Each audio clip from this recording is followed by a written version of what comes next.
अस्सलामुअलैकुम। मेरा नाम है मोहम्मद शादाब और आज इस वीडियो के अंदर मैं 15 के नक्श के ताल्लुक़ से बात करूंगा कि अगर हमें खैर के काम में इस्तेमाल करना है तो किस तरह से इस्तेमाल होगा और अगर शर के काम में इस्तेमाल करना है तो किस तरह से हम इसको इस्तेमाल करेंगे। आपको स्क्रीन पर एक नक्श नज़र आ रहा होगा, इसको नक्श मुसल्लस कहते हैं। ये 9 खानों का नक्श है और ये 4 तरीके से लिखा जाता है। आतिशी, बादी, आबी, खाकी 4 अनासिर हैं। नक्श इन 4 अनासिर में बनता है, आतिशी, बादी, आबी, खाकी, और इसको अलग अलग इस्तेमाल करने के तरीके हैं। आतिशी नक्श को अलग तरीके से इस्तेमाल किया जाता है और बादी नक्श को अलग तरीके से इस्तेमाल किया जाता है और आबी नक्श को अलग तरीके से इस्तेमाल करते हैं और खाकी नक्श को अलग तरीके से इस्तेमाल करते हैं। जबकि अगर किसी को गले में कोई नक्श पहनने के लिए दिया जाए तो वो चारों चालों में से किसी भी चाल से बनाकर दिया जा सकता है, यानी कि चारों अनासिर में से किसी भी अनासिर का नक्श बनाकर दिया जा सकता है। अगर कोई शख्स हुर्फ तहज्जी के 28 हुर्फों का इल्म रखता है तो उसको ये इल्म होगा कि इन 28 हुर्फों के अंदर 7 हुरूफ आतिशी हैं, 7 हुरूफ बादी हैं, 7 हुरूफ आबी हैं और 7 हुरूफ खाकी हैं। तो जिसका जो हुरूफ है, मिसाल के तौर पर मरीज़ का नाम असलम है तो अलिफ जो है वो आतिशी हुर्फों में आता है, तो उसको आतिशी नक्श बनाकर दे दिया जाए तो वो बेहतर काम करेगा। अब इसी तरह से आतिशी नक्श के ताल्लुक से बात करते हैं, किस तरह से इसको इस्तेमाल किया जाता है।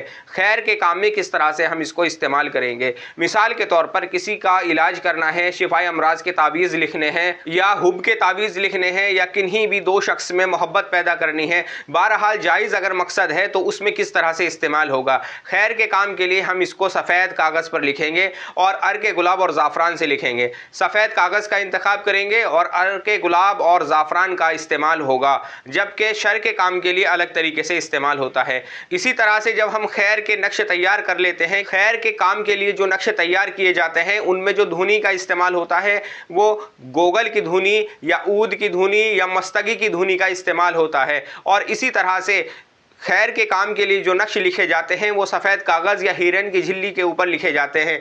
बाज़ शख्स इसको भोजपत्र पर भी इस्तेमाल करते हैं, भोजपत्र पर इसको लिख करके तब इस्तेमाल किया जाता है। और अब बात करते हैं शर के काम के लिए। अगर आपने शर के काम के लिए इसका इस्तेमाल करना है, किन्हीं भी 2 शख्स में जुदाई डालनी है या ज़बान बंदी के नक्श तैयार करने हैं या बहरहाल कोई भी शर का काम करना है, तो आपने इसको सफ़ेद कागज़ पर लिखना है, लेकिन काली स्याही से लिखा जाएगा। ये नक्श जो आपको स्क्रीन पर दिख रहा है, अगर शर के काम के लिए इस्तेमाल करना है तो आपने इसको स्याही से लिखना है, काली स्याही से लिखना है या नीली स्याही से लिखना है। इस तरह से आप इसको लिखेंगे। और जिस तरह से खैर के काम के लिए मस्तगी या ऊद की धुनी दी जाती है, इसी तरह से शर के काम के लिए काली मिर्च या स्याह मिर्च जिसको बोलते हैं उसकी धुनी दी जाती है। बाज़ शख्स इस नक्श को सिरके का भी इस्तेमाल करते हैं, इस नक्श के ऊपर सिरका लगा देते हैं। और बाज़ शख्स ऐसी स्याही तैयार करते हैं जो सिरके में मिलाकर तैयार करते हैं, उसके बाद इस नक्श को लिखते हैं।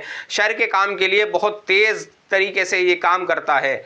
सिरका मिला करके जो स्याही बनाई जाती है उसके बाद जब नक्श लिखा जाता है वो तीर की तरह काम करता है शर के काम के लिए।